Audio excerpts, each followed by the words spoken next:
एक लड़की की कहानी है। एक्चुअल में उड़िया हूँ, मेरी हिंदी पता नहीं आप लोग कैसे लगेगी। ये कहानी आप जब देखेंगे तो रिकॉर्डिंग में तुम हो, में आप लोग को पता चल जाएगा। स्टार्ट कर।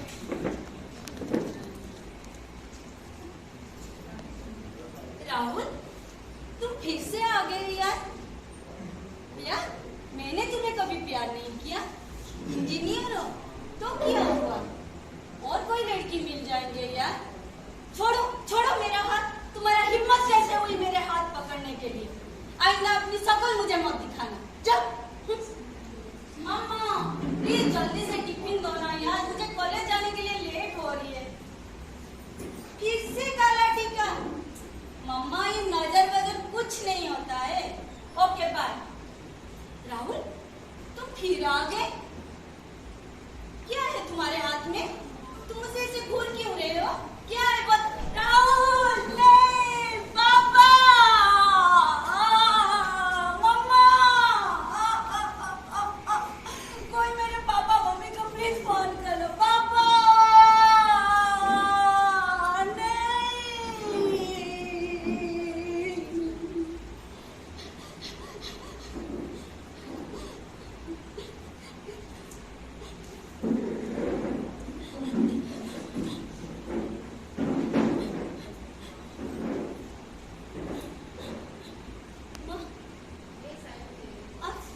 तारीख क्या है? 18 मार्च बेटा। 18 महीना बीत गया।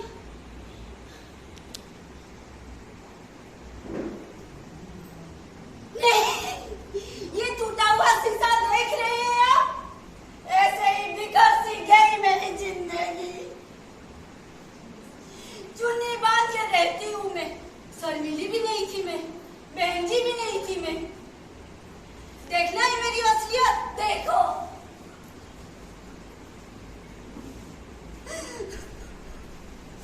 मैं तो अपने पापा की परी थी।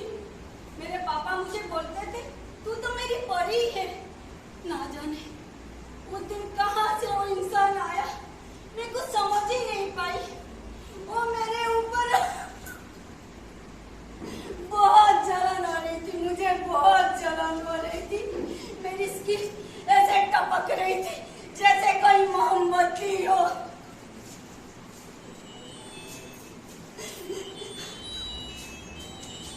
माँ ने मुझे यह काला टीका लगाया था। नजर लग गई माँ, तेरी बेटी को नजर लग गई। वो आदमी कहता था मैं तेरा चाहने वाला हूँ। अरे वो मेरा चाहने वाला होता तो इतनी गंदगी करने से पहले वो उसकी रूह ना कांप लेती। छी! ये आदमी मुझे देख के घूरते हैं, लड़के मेरे ऊपर हंसते हैं, बच्चे मेरे पास नहीं आते, तरस जाती हूँ पकड़ने के लिए, बच्चे नहीं। क्या मेरी गलती थी? क्या मेरी गलती थी? क्या मेरी गलती थी? हाँ, मेरी गलती थी। अरे मैं पागल हो गई थी। उस इंसान को मना करी थी। उसको ये दुनिया, ये समाज, उसे देखा नहीं जाता है एक चिड़िया को उड़ते हुए। ये देखो उड़ गया, ये देखो उड़ गया, काटो काटो काट दो। ऐसे ही मुझे काट दिए। ना जाने इस दुनिया में हर दिन हर पल कितनी लड़की कट जाती है। लेकिन मेरे पापा मुझे बोले थे बेटा तुम कभी हिम्मत मत हारना। वही तो किया था पापा, फिर ये सजा क्यों क्यों? हाँ, मेरे पापा बोले थे अगर तुम सही हो तो आगे हमेशा पढ़ना। आज मैं आपसे इस समाज से और खास करके गंदे इंसान से ये बोलना चाहती हूँ, देख खुश हूँ मैं, जिंदा हूँ मैं। तुमने मेरी खूबसूरती छीना था ना, लेकिन मेरी बुलंद इरादा आज भी वो मेरी अमानत है। आज इस समाज मुझे कोई नहीं ले सकता है हमारी हिम्मत हमेशा रहेगी।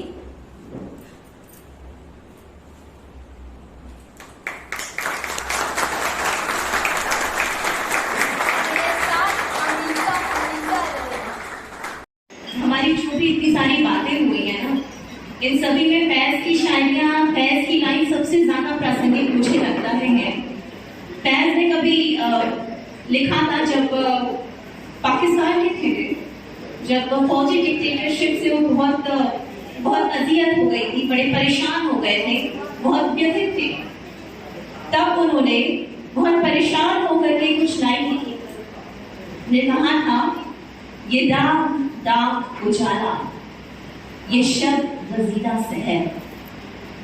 ये लाइन थी उस वक्त की जब देश का बंटवारा हुआ था।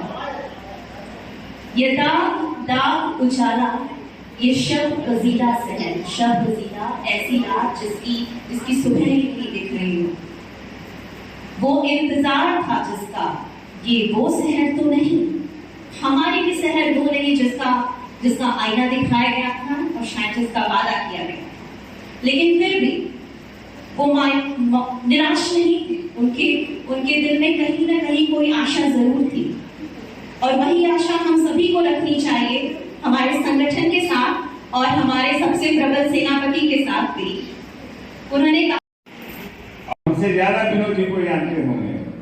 हम बैठे थे, दोनों की सीट अगल बगल ही है, हम बैठे थे और लगातार इन्होंने जो फोन करना शुरू किया सुबह 10 बजे से लेकर के 5 बजे तक, और जितनी महिला कॉमरेड है इस डिवीजन में सबको फोन करता, और उस बीच में उससे दुगना फोन रिसीव करते गए, और इसके अलावा बाकी काम। और तो आप समझ सकते हैं कि कितने जुझारू, कितने तेवर, और जितना शांत दिखते हैं भीतर से उतना ही तेवर इनके अंदर है। कभी कभी जो प्रबंधन इसकी भूल करता है वो समझ लेते हैं। तो हम धन्यवाद उनका भी करते हैं। हम धन्यवाद यहाँ पेंशनर एसोसिएशन के प्रेम अग्रवाल जी हैं, विशु भैया है, हर कार्यक्रम में मिल जाएंगे, लखन भैया है, सभी का हम तहे दिल से धन्यवाद। जगदम्बा मिश्रा जी है, सुशील भैया है, सबका हम धन्यवाद ज्ञापन, पूरे पेंशनर एसोसिएशन का धन्यवाद ज्ञापन करते हैं।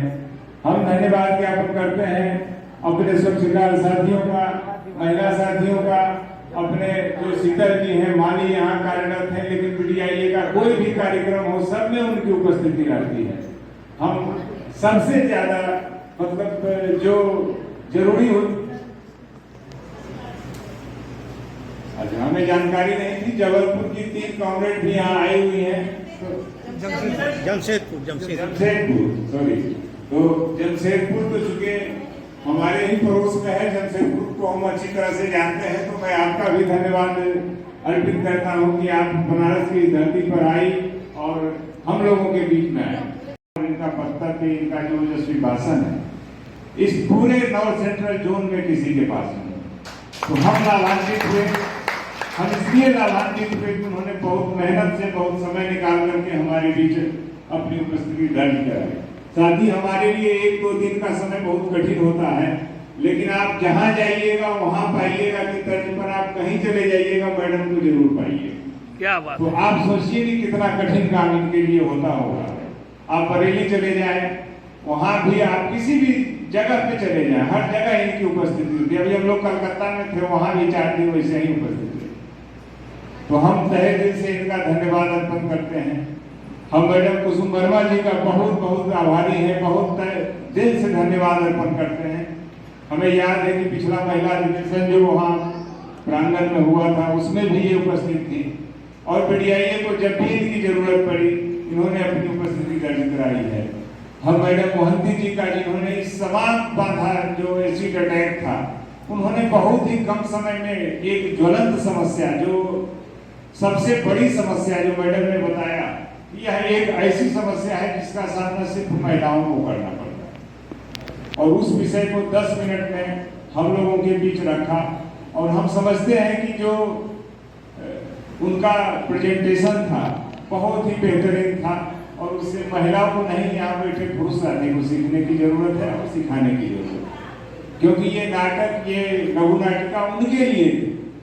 और जो महिला साथी यहाँ बैठी हैं वो अपने घर के भाइयों, बच्चों और समाज को अगर 1, 2, 4, 10, 20 को भी अगर यह बता पाए कि इसकी गंभीरता कितनी है, तो उनका यह मेहनत, उनका यह कार्य पूरी तरह सफल होगा। हम धन्यवाद ज्ञापन करते हैं मीडिया अध्यक्ष का, हम अपनी महिला प्रकोष्ठ की संयोजिका आरती मैडम का, अपने महामंत्री विनोद श्रीवास्तव का। उनका तो धन्यवाद बनता नहीं है क्योंकि यह उनका कार्यक्रम है। नहीं होगी ना हमारी रीत नहीं होगी। और जनता का रास्ता संघर्ष से होगा। और जिंदगी में अगर सपने केवल जीवन ही जीने के लिए आए होते तो हमारे पास विरासत के तौर पर कुछ होता ही नहीं। जैसे हाथियों का कोई इतिहास नहीं है, जैसे कुत्तों का कोई इतिहास नहीं है, बिल्लियों का कोई इतिहास नहीं है किसी का इतिहास? ये सब आए जीवन जीने और चले गए। मनुष्य का ये इतिहास क्यों है? क्योंकि यही वो अकेला प्राणी है जो इस संसार को बदलने की चाह और राह दोनों रखता है। तो अगर हमें इस संसार को बदलने की चाह रखनी है तो छोटी छोटी बातों से निकलकर हमें अपने पायदान ऊपर बनाने चाहिए, बड़े बनाने चाहिए, बड़ा देखना, बड़ा सीखना, बड़ा करना चाहिए। क्योंकि है कितनी जिंदगी, एक एक्टिव लाइफ कितनी है? सब 20, 25, 30 साल से लेकर 50 साल में सबसे प्यारे बच्चे, सबसे अच्छे, सबसे सच्चे बच्चे। तो इसलिए हमारे अंदर जो सारी चीजें होनी चाहिए वो उसी लेवल की होनी चाहिए। और AIA ने जो हमें सिखाना चाहते हैं, हमें कोई कुछ बता दे, लेकिन हम ऐसे ही तो देखना चाहते हैं जैसे यहाँ बैठे स्त्रियां नहीं। हम एक अल्टीमेट यूनिटी के साथ बैठे हुए हैं। हम इस देश और दुनिया और क्या इससे ज्यादा देखना चाहते हैं, और इससे ज्यादा क्या हो सकता है? तो ये जो हमारा आज का मकसद है, वही 3 बातें मैं आपसे कहूंगी कि LIC को बचाना। LIC के बारे में बहुत बात की जा सकती है, IPO से लेकर तमाम बात की जा सकती है, बट मुझे लगता है बहुत देर बोलिए, समय है कि LIC को लेकर आप बहुत सारी बात कर सकते हैं। तो ऐसे ही ये जिम्मेदारियां हम लोगों को लेनी होती है कि हमें इस संस्था को बचाना कैसे। इस संस्था में है क्या, ये संस्था है क्या LIC? आज इसके ऊपर जो निहारिका कह रही थी कि क्या थ्रेट है इसके ऊपर, ये है क्या चीज, थोड़ा सा हम लोगों को ये आज के इसमें समझना चाहिए कि आप थोड़ा छोटा पैसा लोगों का इकट्ठा करते प्रीमियम के तौर पर, जो कैश काउंटर पर आता है। कैश काउंटर पे आए हुए पैसे का हम एक इन्वेस्टमेंट करते, तब हम पॉलिसी होल्डर को ये कमिटमेंट देते हैं कि आपको इतना पैसा और इतना रिस्क कवर हम प्रोवाइड करेंगे। अब समझो LIC के फंक्शनिंग को समझो थोड़ा सा, कि जो SB की सीट पर होता है लोन, सरेंडर, मैच्योरिटी, डेथ के लिए किसी भी सीट पर होता है, और अगर 28 मार्च की मैच्योरिटी ड्यू है तो क्या वो कहीं किसी से ये पूछने जाता है कि LIC के अकाउंट में पैसे हैं, मैं बना दूंगा मैच्योरिटी? पूछता है कोई? नहीं पूछता ना। लोन SB इंटर में आए तो मन हुआ कि मैथ्स पढ़ेंगे, पिताजी ने कहा लड़कियां मैथ्स नहीं पढ़ती, मैथ्स नहीं पढ़ती।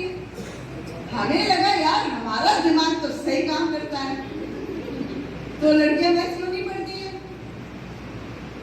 बड़ा झगड़ा हुआ घर में, बट आई डिसाइडेड कि मैं मैथ्स नहीं पढ़ूंगी। अब मैंने फिर MSc मैथ्स नहीं किया।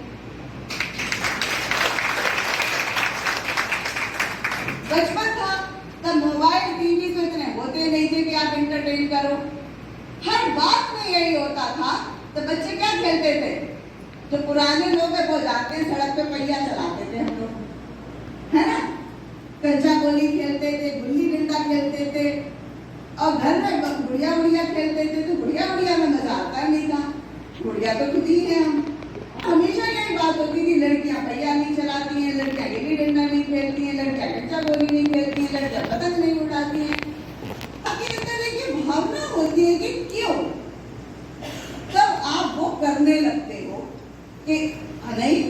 करते हैं, हम तो करके दिखाते हैं, तो हम भैया भी चलाएंगे। हमें भी पता है कि 75 साल में हम पर्दे वाली रिक्शे में पर्दे वाली औरत से निकलकर ऑफिस वाली औरत में तब्दील हुए हैं। इतना तो हुआ है ना। वैसे तो साहिर की एक वो नज्म है, उसकी 2 लाइनें हैं कि ये दुनिया 2 रंगी है, एक तरफ से रेशम ओढ़े और एक तरफ से नंगी है। तो जो नंगी दुनिया है ना, हम लोग उस साइड के लोग हैं। रेशम वाली दुनिया हमेशा एक साइड रही है। लोग कहते नहीं, भारतीय संस्कृति बड़ी महान थी, उसमें गार्गी थी, अपाला थी, विद्योतमा थी, ये थी वो थी। अरे भाई, वो सब राजकुमारियां थी। आप उनके महलों की दासियों की भी तो बात करो। अगर हम उस दौर में होते तो हम पंखा डुलाने वाले होते, हम विद्योतना नहीं होते ना। लेकिन ये सरकार, जब देश आजाद हुआ और उसके बाद स्कूल बने, जब और कौन से स्कूल बने जिनमें फीस नहीं थी, जो हमें लग रहा होता है कि हम सोच रहे हैं। सोचे जाने की एक प्रोसेस होती है, बड़ी महीन प्रोसेस है ये कैसी प्रोसेस है, मैं आपको एक एग्जांपल देती हूँ, आपको समझ में आएगा कि बरेली एक छोटा सा शहर है। काफी समय पहले 90 के आसपास हमारे शहर की एक लड़की समाजवादी रूस में ट्रिप पे गई थी किसी प्रोजेक्ट के जरिए। तो उस समय की ये बहुत बड़ी बात थी कि एक शहर की लड़की वहां गई। जब वो लौट कर आई तो अखबारों ने उसका इंटरव्यू लिया और इंटरव्यू अखबार में छापा। तो उसने जो कहा वो बात, मैं भी तब 91 में क्या ग्रेजुएशन में थी, 90 के आसपास जब वो लड़की आई थी, और मेरे दिमाग में बिल्कुल छप गया वो इंटरव्यू उसका। उसने कहा कि मैंने वहाँ एक तमाम बातें थी उसमें कि एक 8th क्लास की लड़की से मैं मिली, 13-14 साल की थी वो, बट वो 8th क्लास में थी। उनका एजुकेशन सिस्टम कुछ इस तरह का था। उससे मैंने पूछा कि क्या तुम मैथ्स पढ़ती हो? तो उसने कहा हाँ मैथ्स पढ़ते। तो उसने कहा परसेंटेज तुम्हें निकालना आता है? तो उसने कहा हाँ आता है। तो उसने कहा अच्छा ये बताओ कि अगर 1 रुपए की 4 पेंसिल खरीदी और 1 रुपए की 1 पेंसिल बेची तो कितना % का प्रॉफिट होगा? बताओ, आप लोग बताओ, कोई भी बताओ। इस तरीके से अपने इस तरह के सांगठनिक मित्र बनाता है। ये मिसाल मैं जरूर याद करना चाहूंगी कि जिस तरीके से निजीकरण की लड़ाई में यहाँ पे देश में रेलवे के जो संस्थान हैं उसको बेचने पर हमारी ये सरकार आमादा रही है, जिस तरह से आज LIC के ऊपर कहर बरपा हुआ है, उसी रेलवे के निजीकरण की लड़ाई में हम लोगों ने बनारस में एक मजबूत आंदोलन किया और उस आंदोलन में LIC की तरफ से पूरा सहयोग रहा, पूरा महिला संगठन साथ में रहा और इस तरह से आपके ट्रेड यूनियन और हमारा संगठन नजदीक आया और एक कॉमरेडाना जो मित्रता है वो मजबूत। हालात एक हैं, चाहे हम पुरुष हों चाहे हम महिला हों, घर से बाहर निकलने के लिए हम सभी पर हमारे अस्तित्व का संकट है और इस संकट को हम संगठित होकर के ही आगे बढ़ सकते हैं, सफल कर सकते हैं।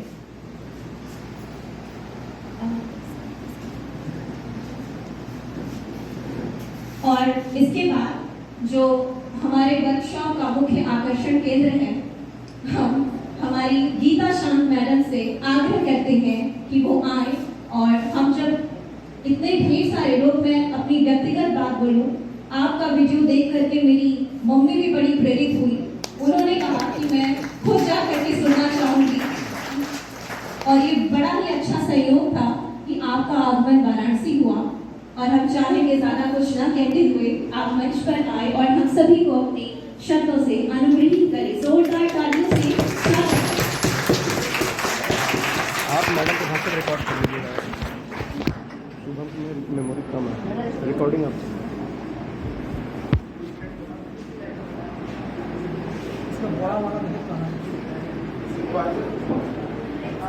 बहुत बड़ी होगी।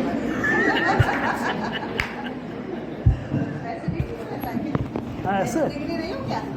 हाँ हाँ ट्रेनिंग में वर्कशॉप का कि जैसे कोई भी आता है किसी भी क्लास को लेने के लिए, वो अपना एक सेटअप बनाकर आता है और वो अपनी बात कह देता है। लेकिन हम ये जानना चाहते हैं, आप लोग क्या जानना चाहते हैं? 2020 के लोगों के क्या सवाल है मन में? बोलो बोलो बोलो, चाहे लड़के लड़की से कोई मतलब नहीं है यहाँ पर। आपके मन में क्या चल रहा है इस समय, संस्था को लेकर, खुद को लेकर, या किसी भी बात को लेकर? क्योंकि अगर यहाँ आकर हमने अपना ही बोला, हम तो 30 साल से बोल ही रहे, मगर वो नहीं बोल पाए जो आप चाहते थे, तो इसकी कोई यूटिलिटी नहीं है फिर ज्यादा। तो बोलो, क्या क्या चाहते हो, क्या सवाल है मन में, क्या बात है मन में? ऐसे बोलो, सिंपल वे में बोलो कि बोलो शिल्पा।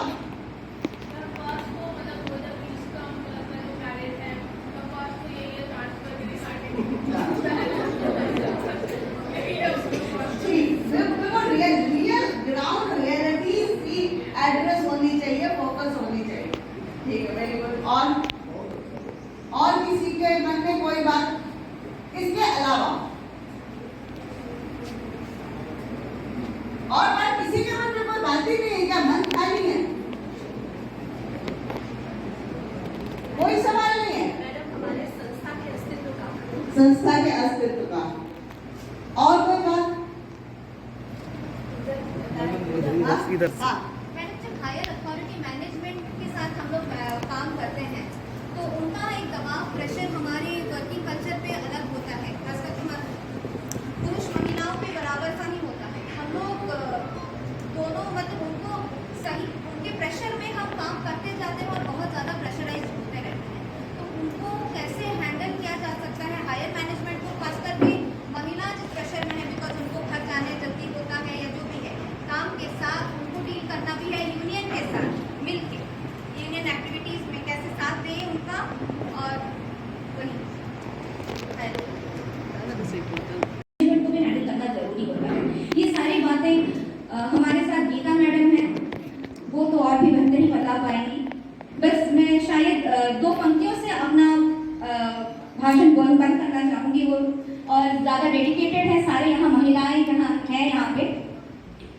जो तुझसे लिपटी बेड़ियां समझना इनको वस्त्र तू, जो तुझसे लिपटी बेड़ियां समझना इनको वस्त्र तू, ये बेड़ियां पिघाल के बना दे इनको शस्त्र तू। तू खुद की खोज में निकल, इसलिए हताश है, तू चल तेरी वजूद को समाज को भी तलाश है।